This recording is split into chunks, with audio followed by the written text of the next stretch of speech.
والسلام على سيد الأنبياء والمرسلين سيدنا محمد وعلى آله وصحبه أجمعين أما بعد فأعوذ بالله من الشيطان الرجيم بسم الله الرحمن الرحيم فصل لربك وانحر صدق الله العظيم. قابل قدر معزز بزرگوں، نوجوان بھائیوں،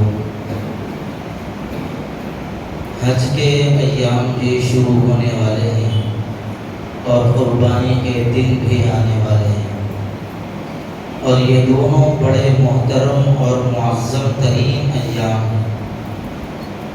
ان دنوں کی زمانے جاہلیت میں بھی جاہل لوگ عزت کیا کرتے تھے.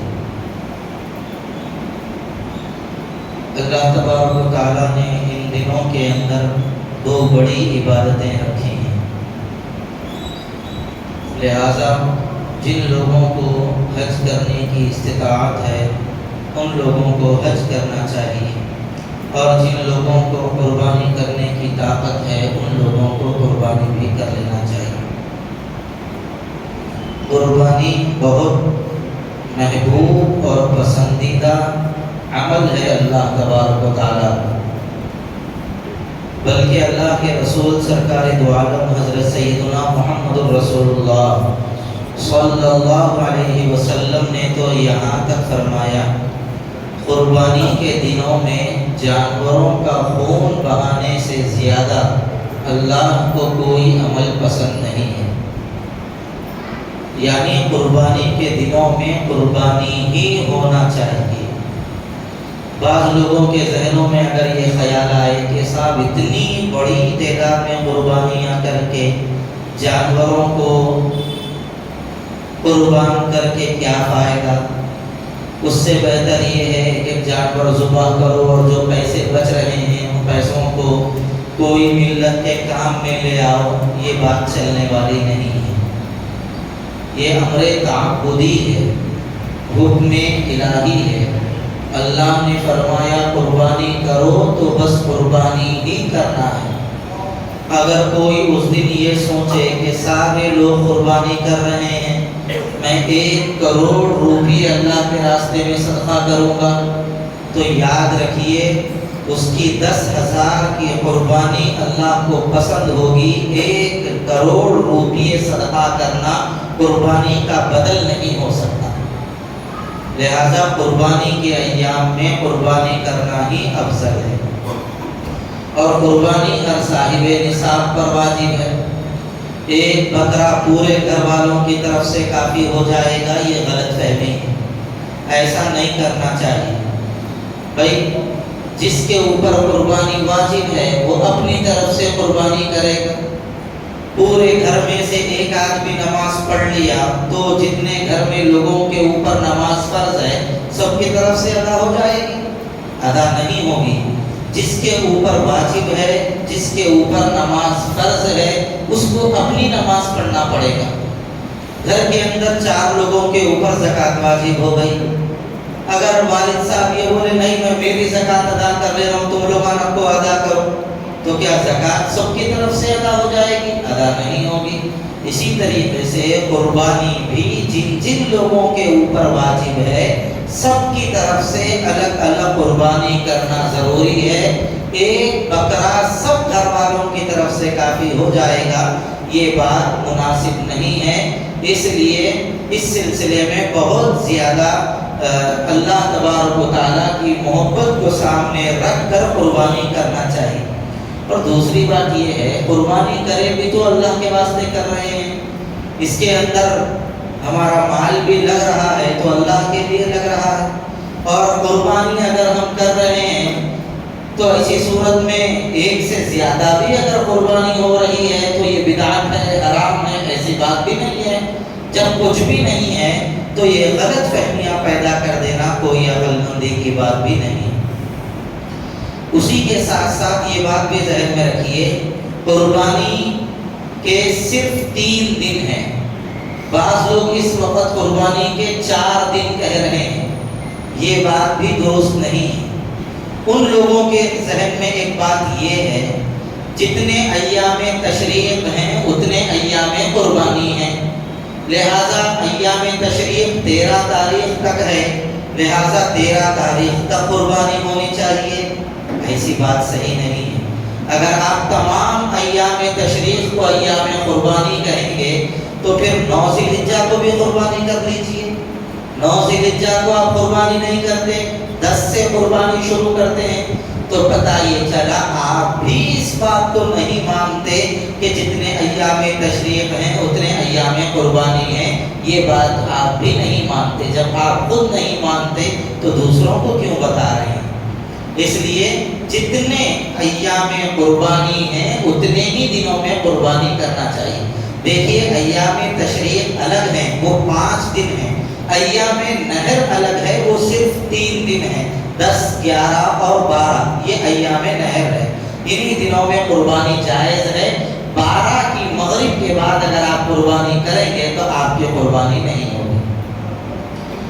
قربانی کے اندر اللہ نے آپ کو صاحب حیثیت بنایا ہے، تو آپ اپنی قربانی کرنے کے بعد ہمارے آقا و مولا سرکار دو عالم حضرت سیدنا محمد رسول اللہ صلی اللہ علیہ وسلم کی طرف سے بھی قربانی کر سکتے ہیں، جائز ہے بلکہ افضل ہے۔ حضور علیہ السلام کی طرف سے قربانی ہر امتی کو، صاحب حیثیت امتی کو کرنا چاہیے۔ بعض لوگ یہ کہہ رہے ہیں حضور کی طرف سے قربانی کریں گے تو قربانی ادا نہیں ہوگی، یہ کہنے کے لیے زبان میں بڑی جرأت چاہیے، ایسی بات کبھی نہیں کہنا چاہیے۔ حضور اکرم صلی اللہ علیہ وسلم نے اپنی امت کی طرف سے بھی قربانی فرمائی تھی، اور حضرت علی رضی اللہ تعالیٰ عنہ سے فرمایا تھا کہ حضور کے پردہ فرمانے کے بعد حضرت علی حضور کی طرف سے قربانی کریں، تو حضرت علی سرکار کی طرف سے جب تک زندہ رہے قربانی کیا کرتے تھے۔ تو پتہ کیا چلا، حضور کے نام کی قربانی حضرت ابوبکر کے زمانے میں بھی ہوئی، حضرت عمر کے زمانے میں بھی ہوئی، حضرت عثمان غنی رضی اللہ عنہ کے زمانے میں بھی ہوئی، اور حضرت علی خود کیا کرتے تھے۔ اور جب خلفائے راشدین کا زمانہ تھا تو کسی نے منع نہیں کیا، تو آج ہم پیدا ہو کے یہ کہنے والے کون ہوتے ہیں؟ لہذا اتنی بڑی بات نہیں کہنا چاہیے۔ آپ یہ کہنا چاہیں تو کہہ سکتے ہیں، فرض نہیں ہے، واجب نہیں ہے، اتنا کہنے کی آپ کو گنجائش ضرور ہے، کہیے، لیکن ہم تو یہ کہتے ہیں سرکار کے نام سے قربانی کرنا یہ عشق کا معاملہ ہے۔ جس کو حضور سے محبت ہوگی کرے گا، جس کو حضور سے محبت نہیں ہوگی وہ تولے گا، فرض ہے، واجب ہے، سنت ہے، وہ سوچے گا۔ اگر ہم کو اللہ نے صاحب حیثیت بنایا ہے، اگر ہم حضور کی طرف سے قربانی کر دیں گے تو اس میں کون سا بڑا خسارہ ہے، بلکہ قبولیت کے قریب ہے۔ اگر قیامت کے دن بھی اللہ کے رسول یہ دیکھ لیں کہ میرا پکا امتی ہے یا ذرا نیچے اوپر ہو کے آیا ہے تو اس وقت کیا بنے گا؟ اس لیے ہر چیز فرض ہے تو کروں گا، واجب ہے تو کروں گا، نہیں تو نہیں کروں گا، یہ ذہن سے نکال دیجئے۔ سرکار کے نام سے قربانی ہر غلام اور ہر عاشق امتی کے لیے اپنے طور پہ اس کے لیے کرنا بہتر ہے، اس کو کرنا بھی چاہیے۔ اسی طریقے سے ایک بات قربانی کے تعلق سے یہ بھی ذہن میں رکھیں کہ قربانی واجب ہونے کے بعد قربانی اگر کوئی نہیں کرے گا اللہ تعالیٰ اس سے سخت ناراض ہو جائے گا۔ حضور نے فرمایا جس کو قربانی کرنے کی طاقت میسر آئے اس کے باوجود اگر وہ قربانی نہیں کرے گا تو اس کو چاہیے کہ وہ ہماری عیدگاہ کے قریب تک نہ آئے۔ نماز پڑھنا تو دور کی بات ہے، حضور نے فرمایا وہ ہماری عیدگاہ کے قریب بھی نہ آئے۔ اتنی سخت وعید اللہ کے رسول صلی اللہ علیہ وسلم نے بیان فرمائی۔ قربانی کو پورے شوق کے ساتھ اور ذوق کے ساتھ کرنا چاہیے۔ قربانی کے جانوروں کی ویڈیوگرافی کرنا، ایک جانور کے بازو ٹھہر کے دوسرا جانور سیلفی لینا، ایسا نہیں کرنا چاہیے۔ جانوروں کی فوٹو لینا حیوانیت ہے، انسانیت نہیں ہے۔ اس لیے قربانی کے جانوروں کی ویڈیوگرافی کرنا کوئی عقل مندی کی بات نہیں، اچھی بات نہیں۔ دوسری بات یہ ہے انہیں اتے کا لایا تو میں اتے کا لا رہا ہوں، انہیں 1 لاکھ کا لایا تو میں 2 لاکھ کا لایا. تھوڑے دن پہلے یہاں سے ذرا اوپر چڑھے تو ایک جگہ دیکھا میں, ایک صاحب کے گھر کے سامنے ایک بڑا بیل بندھے ہوا تھا. تو دوسرے دن دیکھا تو ان کے سامنے والے اور ایک اچھے رنگ کا بیل ہے, اس سے ذرا بڑا ہے. تیسرے دن دیکھا تو ان کے گھر کے سامنے اس سے بڑا اور ایک بیل رکھے ہوا ہے. یہ کمپٹیشن نہیں ہے, یہ نہیں کرنا چاہیے. انہیں ایسا کرا تو میں ایسا کرتا ہوں, میں اس کو نیچے دکھا دیتا ہوں.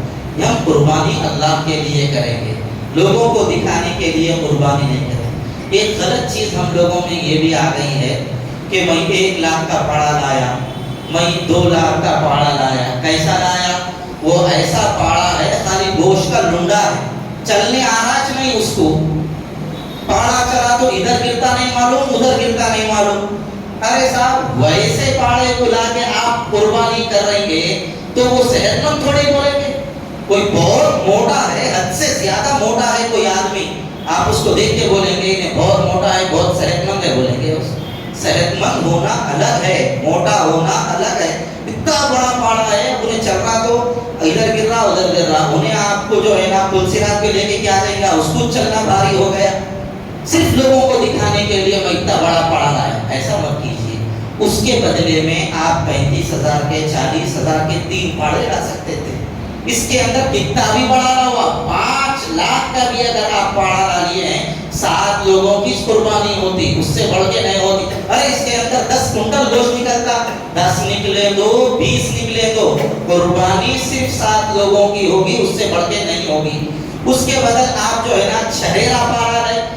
جانور ایسا لینا چاہیے جو مضبوط ہو, چھڑیرا ہو اور فربا ہو اور دکھائی دینے میں بھی خوبصورت ہو.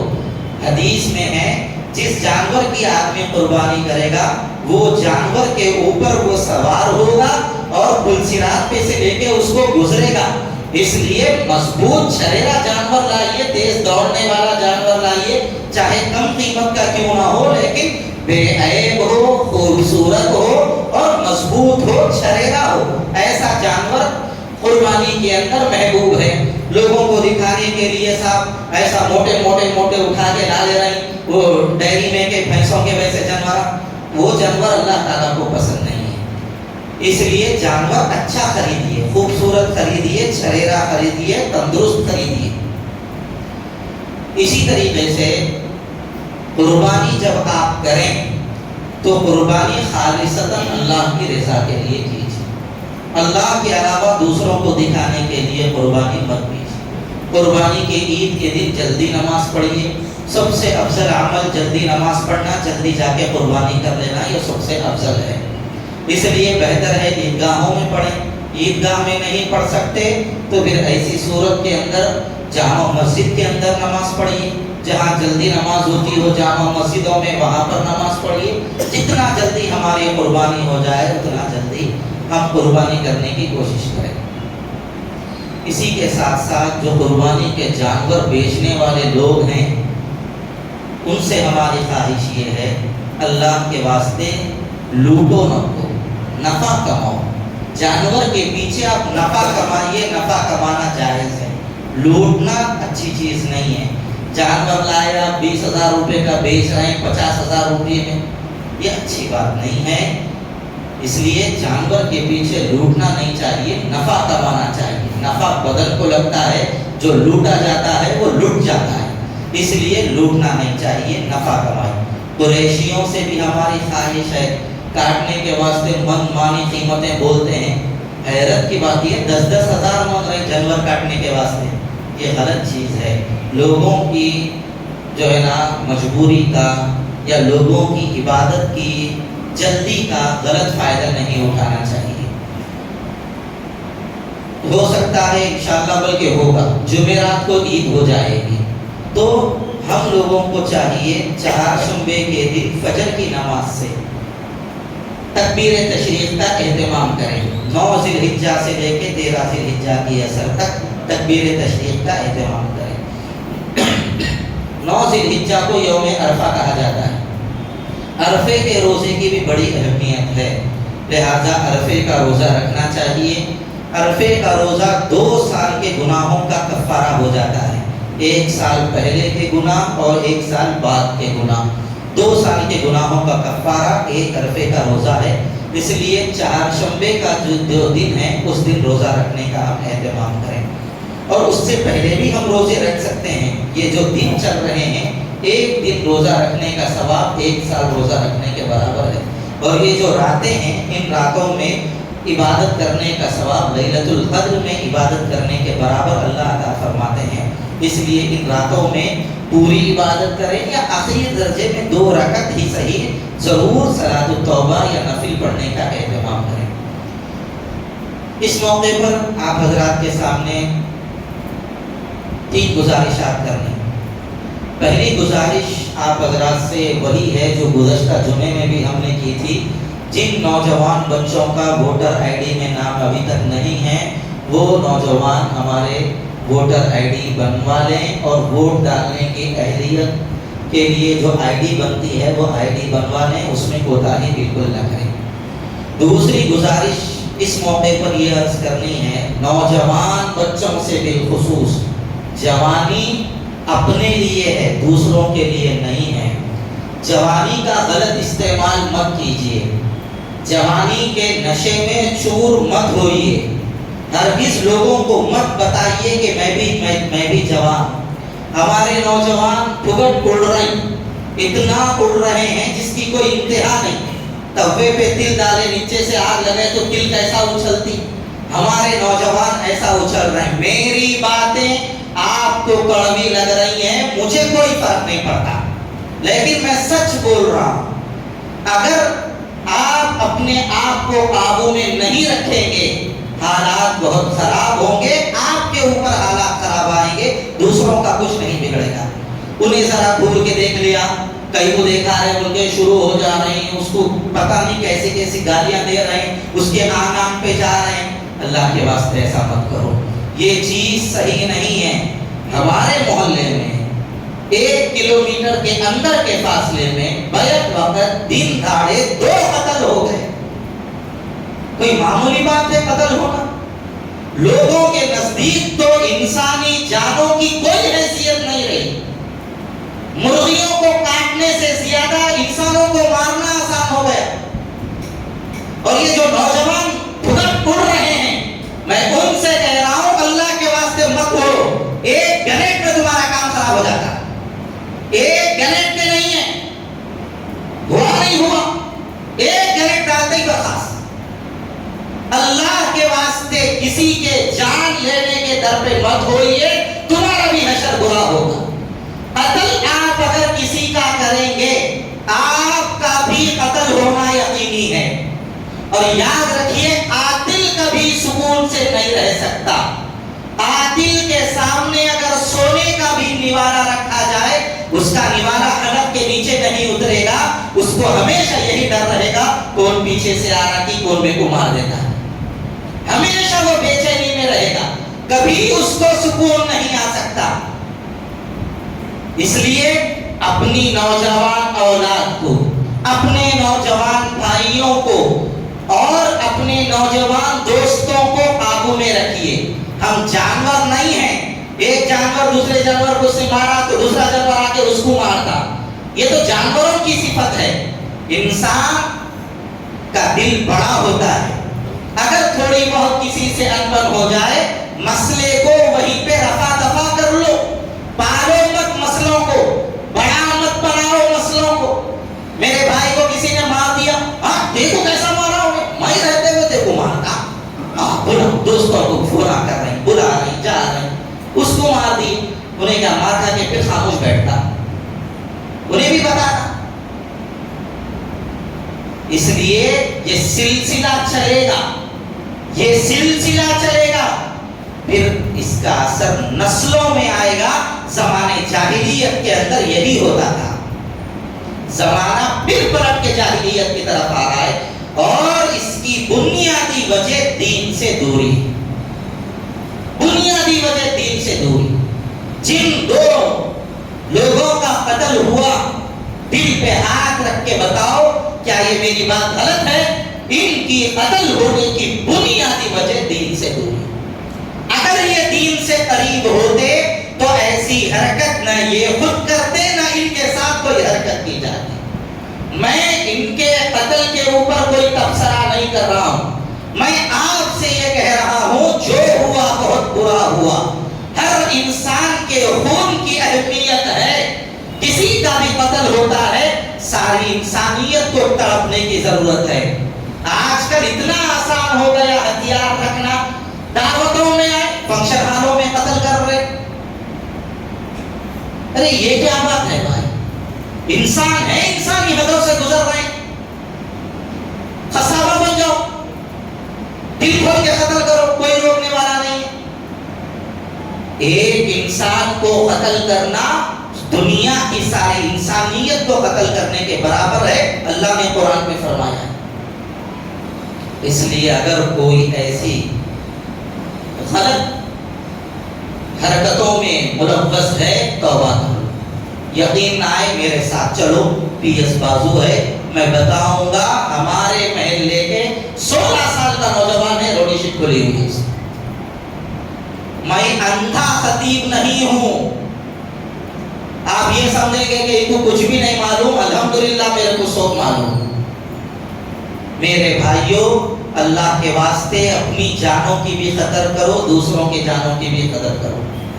اس کے قتل پر میں بھی چپ تھا, میرا نمبر اب آیا. میرے قتل پر آپ بھی چپ ہو, اگلا نمبر آپ کا ہے.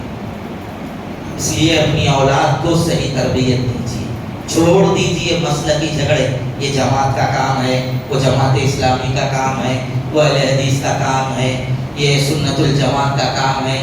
یہ مسلکوں کے جھگڑے چھوڑ کے آپ کو جو مسلک پسند ہو وہ مسلک میں جڑ کے دین کا کام شروع کر دو. دینداروں کی صحبت میں رہو. آپ کو جو مسلک پسند ہے وہ مسلک کے علماء میں بیٹھو, وہ مسلک کے علماء کی تربیت میں رہو. چبوترے مت سنبھالو, آوارہ دوستوں میں مت پھرو. یاد رکھیے زمانہ بڑا خراب ہے. اتنے افسوس کی بات ہے مرد جا کے عورت بننے کو لوگ پسند کر رہے ہیں اور اپنی جنس تبدیل کر رہے ہیں. اللہ کی لعنت بتائی گئی ہے ایسے لوگوں کے اوپر حدیث شریف. زمانہ کہاں سے کہاں گزر گیا اور ہم کس حد تک گر گئے.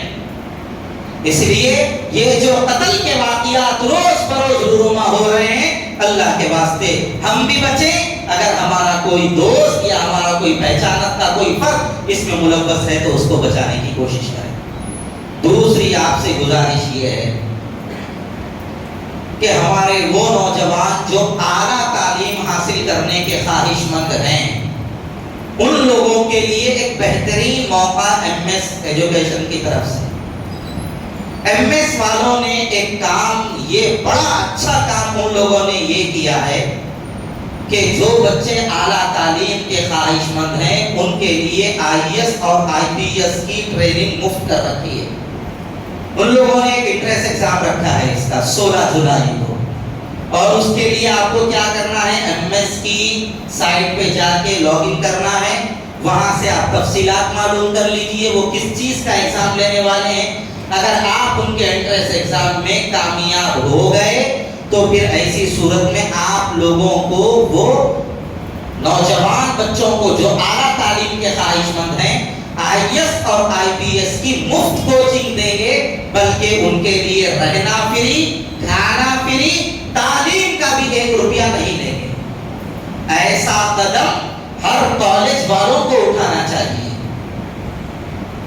ہمارے نوجوان بچے اکاؤنٹس پڑھ لیے, تھوڑا بہت ادھر ادھر پڑھ لے کے یہ سمجھ رہے ہیں کہ میں ڈگری کر لیا. نہیں, آج ملت کو ضرورت ایسے نوجوانوں کی ہے جو اتنی زیادہ اعلیٰ تعلیم حاصل کریں کہ حکومت کی زمام اقتدار کو اپنے ہاتھ میں رکھ سکیں, حکومت کے نظام کو چلانے میں وہ اپنا کردار ادا کر سکیں. آج ایسے نوجوان مسلمانوں کو آگے آنے کی ضرورت ہے.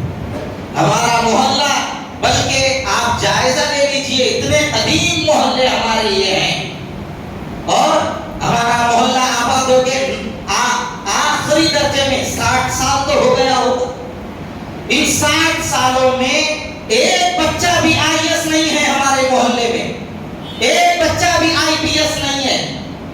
اطراف کی آبادی کا جائزہ لیں گے تو کم سے کم 4000 سے 5000 بچے ہمارے روزانہ اسکول جا رہے ہیں، کالج جا رہے ہیں۔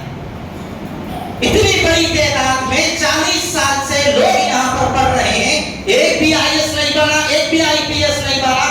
بنیادی وجہ کیا ہے؟ ہم لوگوں کی توجہ نہ دینا۔ ہم لوگ یہ سمجھتے ہیں کہاں پڑھتے آگے، نکو پڑھو، پریشان ہو جائیں گے۔ ہمارے نوجوان بچے بھی ان کو دیکھ لیے، ان کو دیکھ لیے، بس تعلیم کا سلسلہ منقطع کر لیے۔